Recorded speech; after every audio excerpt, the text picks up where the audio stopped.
Hey, what's up YouTube? King James here. Season 3 is pretty well at an end, and we haven't really had any major meta weapons or anything that's broken the season, which is amazing. I'm actually really thankful for that. So hopefully Season 4 will continue to be the same. But coming out of Season 3, I've realized I think I found my best loadout. And it's not really what I thought. It's not what I started the season with, but it's pretty well been my best loadout, now that the season is fully in swing. And I can use it on Rebirth, I can use it in Warzone, it works close, far. It's really the best loadout I think I can find, because it really covers all ranges, and both the guns are really easy to use. So I've got that for you right now.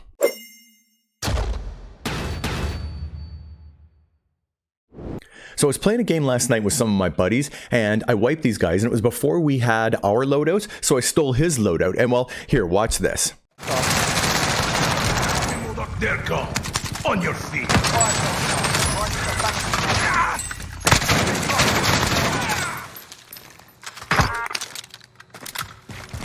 Oh man, this guy's got a car and a friggin' gra. Come on. Last season? Okay, now I sort of kid. It's not actually stuck in Season 2. And listen, the car and the Grau are both great guns and, good loadouts that I would still use. But actually, I think what I'm using is a little bit better. I'm using the AK47 and the Swiss K31. Now, you might be thinking the AK47 is a close-range gun, but I'm telling you, the build I have, it really works well. Let me show you a little footage, and then I'll show you the time to kill on it. All right, so check it out. Here's a little footage from when I was streaming the other night. And these guys were holding us down while we had our loadout right here. So I knocked them down, grabbed my loadout, and I just threw a nade up just to give myself some cover, and then I zippered up. And here I'm using the AK-47. And here's how this thing works up close. You got to check this out. It's kind of a different build, so you'll be a little surprised when you see it, but here's how well it works. So I was just looking around for these guys because I wasn't sure where they were, and then I found them, and I blasted the first guy. That guy downed my buddy. I blasted the second guy, and here's the third guy. He's already shooting at me. Got him as well.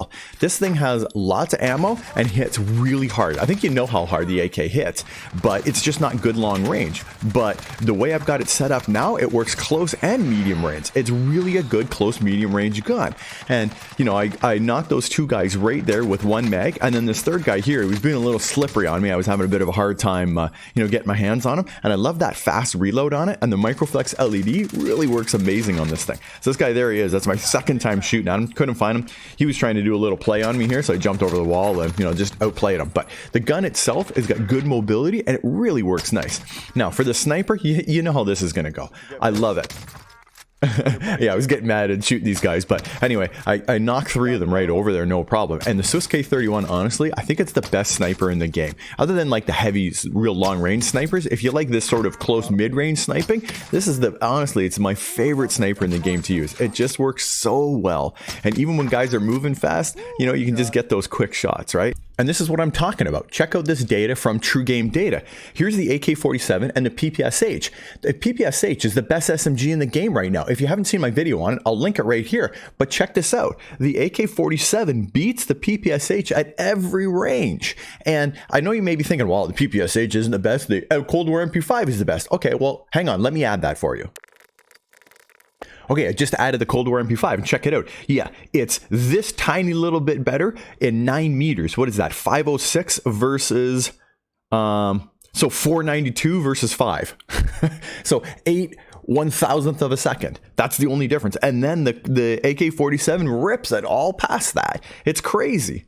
Now, there are a couple of things about it, okay? Look at the ADS time. 256 versus 193 and 166. So it definitely has a bit of a slower ADS time, but I can just pre-fire even while I'm starting to ADS. And the sprint to fire time's not quite as good. So you definitely have faster ADS and faster sprint to fire time with the SMG. So you give that up a little bit, but your playstyle can easily adjust for that. And you do a ton more damage. And that's the thing, right? You get about the same bullet velocity and everything else is roughly the same. However, you get a lot more damage. So as long as you're, using your play style to play with it, you can really make this thing effective, just like I was showing you.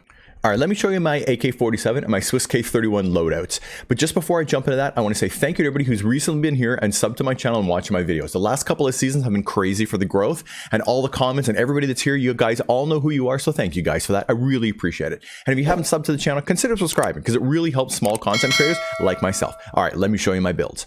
All right, for the AK47, I'm starting with the Space Pro blueprint. You can use any blueprint or just a base gun. It really doesn't matter. I just think this one looks cool.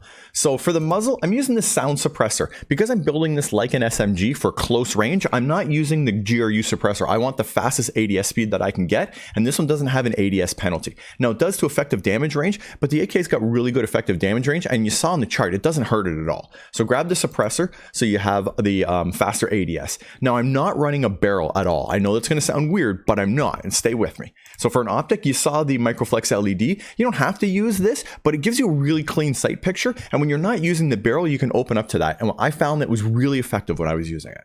Now for the stock, this blueprint actually comes with the KGB skeletal stock, so that sort of completes the look of it.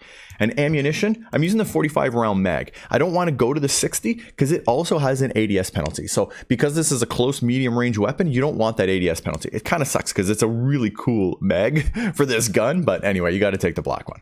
And then last but not least, you really need the Spetsnaz grip because the barrel adds a ton of horizontal and vertical recoil control, but we're not using it. But then it's going to be further driven down by not using the barrel and using the Spetsnaz grip. And that's what makes this gun so stable. It's an AK and they're supposed to be crazy and wild, but it's not. It's smooth and laser beam like when you use it just like this with no barrel and the Spetsnaz grip. All right, let me show you my Swiss K31 loadout.